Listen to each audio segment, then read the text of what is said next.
बिस्मिल्लाहिर्रहमानिर्रहीम। लाखों करोड़ों दुरूदो सलाम मोहम्मद मुस्तफ़ा सल्लल्लाहु अलैहि वसल्लम और आले मोहम्मद पर। मैं हूँ उमर दराज गोंदल। आज की पहली बड़ी खबर आपको दे देता हूँ, और बड़ी जो खबर है वो कौमी असम्बली से आई है और तवक्को के ऐन मुताबिक थी, कोई ऐसी चीज़ तो नहीं थी, लेकिन अब देखना यह है कि उसमें किरदार सबका क्या होता है। पाकिस्तान तहरीक इंसाफ के मजीद 43 अरकान के इस्तीफ़े मंजूर कर लिए गए हैं। इस तरह से मजमूई तौर पे कौमी असम्बली में से पाकिस्तान तहरीक इंसाफ के तमाम अरकान के इस्तीफे अब मंजूर हो गए हैं।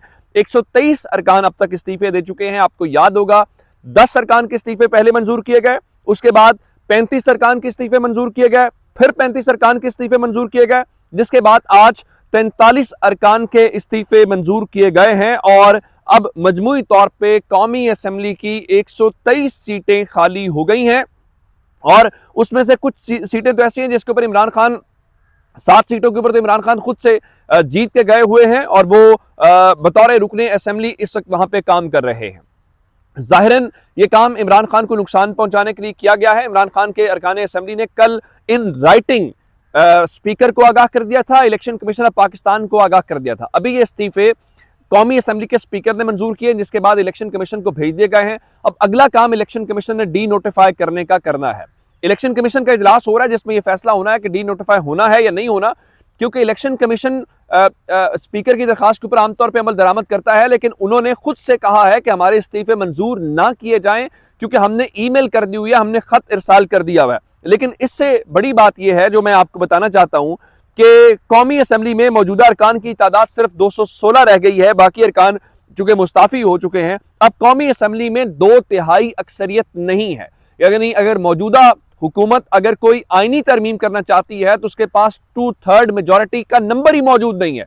जब 2/3 मेजॉरिटी का नंबर नहीं है और असम्बली कोई कानून साजी नहीं कर सकती, कोई आइन में तरमीम नहीं कर सकती, कोई आईनी तरमीम नहीं ला सकती, तो ये सवाल तो फिर जायज बनता है कि इस कौमी असम्बली का फिर जायज या जवाज क्या है। और अब एक और बात यह है कि तहरीक इंसाफ के इस्तीफे मंजूर करने के बाद अब सवाल यह पैदा होता है कि अगर आप इन सीटों के ऊपर जो 100 से ज्यादा जनरल सीटें होंगी उनके ऊपर इलेक्शन करवाएंगे, तो फिर आप क्या बहाना बनाएंगे जब आप पंजाब का और खैबर पख्तूनख्वा के इजलास इंतखाब रोकेंगे। आप वहां पे बहाना ये बनाएंगे कि देखें जी हमारे पास पैसे नहीं है, हमारी मुआशी सूरत हाल खराब है। लेकिन अकल के अंधों की अंदाजा इस बात से लगाइए कि पंजाब और खैबर पख्तूनख्वा का इलेक्शन इसलिए नहीं करवाना कि हमारे पास पैसे नहीं है, लेकिन जनरल इलेक्शन से यानी अगर जुलाई के अंदर सेशन पूरा हो रहा है इस असेंबली का, तो अंदाजा ये कीजिए कि 1 महीना, 1.5 महीना, 2 महीने या 3 महीने पहले 125 या 100 सीटों के ऊपर इलेक्शन करवाया जा सकता है इमरान खान को गिराने के लिए। लेकिन पंजाब और खैबर पख्तूनख्वा का इजलास रोकने के हवाले से सब कुछ हो सकता है। और ये वो मुल्क है जहां पे मौशी सूरत हाल ये है कि यहाँ पे जो मल्टी नेशनल कंपनीज है, मिसाल के तौर पे मल्टी नेशनल कंपनीज जैसे आप पानी पीने वाली कंपनीज हैं, या इवन ये हमें जो सर्विसेज इंटरनेट की या सेलुलर सर्विसेज देती हैं, उन्होंने चूंकि वो पाकिस्तान से नहीं है, उन्होंने यहां से पैसे कमा के अपने मुल्कों में भेजने होते हैं। मिसाल के तौर के ऊपर आप मैकडोनल्ड्स की मिसाल ले लीजिए, आप KFC की मिसाल ले लीजिए, आप खाना की चीजें खाते हैं। अब ये अगर अमेरिका की है तो उन्होंने पैसे वापस अपनी पेरेंट कंपनी को वहां पे भेजने हैं, और वो कैसे ट्रांजैक्शन होनी है, वो डॉलर्स में होनी है। आपको पता है कि वो कंपनीज वापस पैसे नहीं भेज पा रही क्योंकि रियासत पाकिस्तान के पास डॉलर्स नहीं है। जब ये सूरत हाल होगी तो मुझे ये बताइए कि आपके मुल्क में कौन सा सरमायाकार आके पैसा लगाएगा कि जब उसको पता है मैं पैसे लगाऊंगा तो मैं पैसे वापस भी नहीं भेज सकता। यही वजह है कि पाकिस्तान के अंदर जो बराह रास्त बैरूनी सरमायाकारी है उसमें तकरीबन 60% की कमी हुई है इस माली साल के अंदर।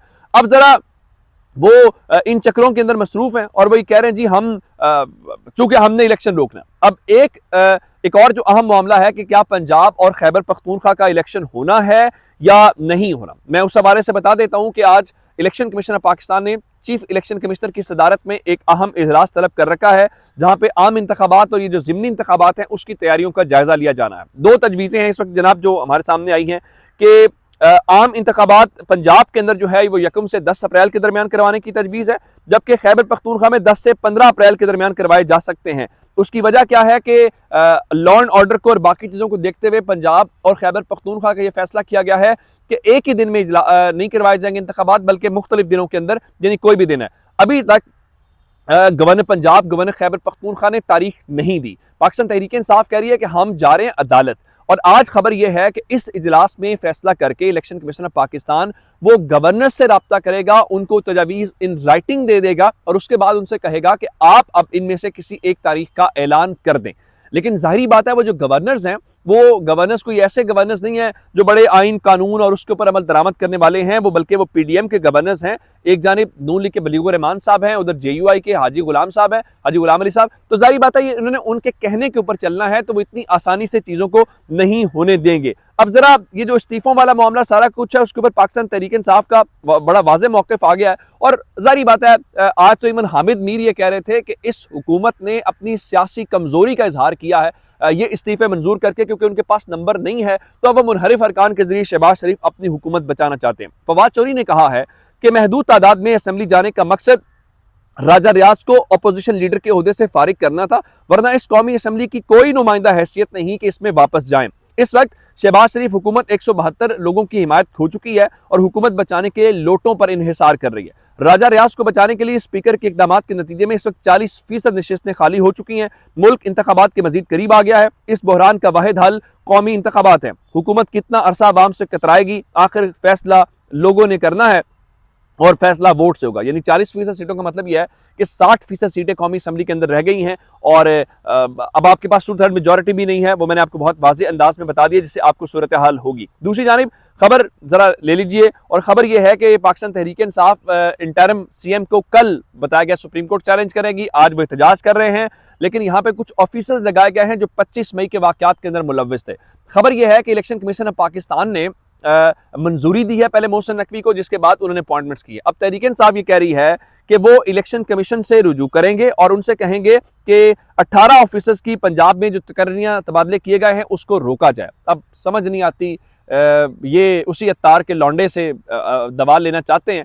अब जिस इलेक्शन कमीशन ने मंजूरी दी है, जिस इलेक्शन कमीशन ने मोहसिन नकवी की मंजूरी दी है, इन ऑफिसर्स की मंजूरी दी है, वो पाकिस्तान तहरीक इंसाफ को इंसाफ फराहम करेगी? बिल्कुल भी नहीं करेगी। पाकिस्तान तहरीक इंसाफ का अब एक ही रास्ता है और वो है अवाम, सड़कें और अवाम से रुजू करना। अदरवाइज अगर वो ये समझ रहे हैं कि सिस्टम में से उनको कोई रिलीफ मिलेगा, सिस्टम में से उनको कोई रिलीफ नहीं मिलेगा। और अगर आपने रात को वो वीडियो देख ली हो मोहसिन नकवी साहब की और खाना काबा से निकलते हुए मुल्क की सबसे ताकतवर शख्सियत के साथ, तो आपको शक व शुबा दूर हो जाना चाहिए। ये सिस्टम इस बात के ऊपर मुत्तफिक है कि इमरान खान को रोकना है और हर कीमत के ऊपर रोकना है। जरा एक खबर और ले लीजिए। चूंकि बताया गया था कि जो मुनहरिफ अरकान है पाकिस्तान मुस्लिम लीग नून, उनको टिकट नहीं देना चाहती। वो समझते हैं कि इनकी वजह से हमारी पंजाब हमारे हाथ से निकल गया। तो लंदन में नवाज शरीफ से अलीम खान की मुलाकात हुई है। वही अलीम खान जो कहा करते थे कि जनाब हम नवाज शरीफ को ये कर देंगे, वो कहा आजकल वो उनके दरवाजे के ऊपर खड़े होते हैं। अब वो अलीम खान जो है वो कहते हैं जी मेरा सियासत से कोई ताल्लुक नहीं है, मैं तो मियाँ साहब से वैसे ही मुलाकात के लिए आए। और रही बात इलेक्शन कमीशन की और इस सारी चीज़ों की, मैं एक और ख़बर आपको देना चाहता हूँ कि कराची के अंदर बल्दियाती इलेक्शन को लेके 1 हफ्ते से ज़ायद का वक्त हो चुका है। आपको पता है कि इलेक्शन कमीशन ने इस लम्हे तक भी सरकारी नताइज का ऐलान नहीं किया। अगर कराची जैसे शहर के अंदर जहाँ पे कोई करोड़ों वोट भी नहीं पड़ा, लाखों में वोट पड़ा है या शायद हज़ारों में ही पड़ा हो, उसका 1 हफ्ते बाद भी नतीजा नहीं दे सका, तो वो इलेक्शन कमीशन कितना कॉम्पिटेंट है, वो कितना काम कर सकता है, ये भी आपको बहुत अच्छे से अंदाज़ा हो जाना चाहिए। एक खबर मैं आपको और देना चाहता हूँ और वो खबर ये है कि तोशा खाना के मामले के ऊपर आज विफाकी काबीना का इजलास है। वहाँ पे खबर आई है जी तोशा खाना के ऊपर नई पॉलिसी का मंजूरी दी गई है कि जो असल कीमत है तोहफे की वो अदा करें और आप तोहफा साथ ले जाएं। दूसरा, रिकॉर्ड पब्लिक करने का फैसला किया गया। ये बहुत अच्छी बात है। अब आपको पता चलना चाहिए कि इमरान खान के बारे में जितनी प्रेस कॉन्फ्रेंसेस करते हैं वो तो अपनी जगह पे है, किसने कितने तोहफे लिए ताकि मालूम हो जाए। एक खबर और शाहिद खाकान अब्बासी साहब का आजकल ज़मीर जागा हुआ है और मिफ्ता इस्माइल के साथ मिलकर वो काम कर रहे हैं। तो आज शाहिद खाकान अब्बासी साहब का केस लगा हुआ था। वो नैब जो जरदारी को बरी कर रहा है, वो नैब जो शहबाज शरीफ को बरी कर रहा है, वो शाहिद खाकान अब्बासी के ऊपर जाग गया। ये आपस में ही एक दूसरे के कपड़े गंदे करेंगे। और LNG रेफरेंस के अंदर नैब के प्रोसिक्यूटर ने अदालत में कहा है कि जुर्म हुआ है, इसके हमारे पास ठोस शवाहिद हैं, हम ये साबित कर सकते हैं। अगर इस अदालत का दायरा इख्तियार नहीं है तो किसी और फोरम पे हमें भेज दें, हम वहां पे चलाएंगे। यानी नैब शाहिद खाकान अब्बासी के खिलाफ डट गया है। आपको पता है क्यों?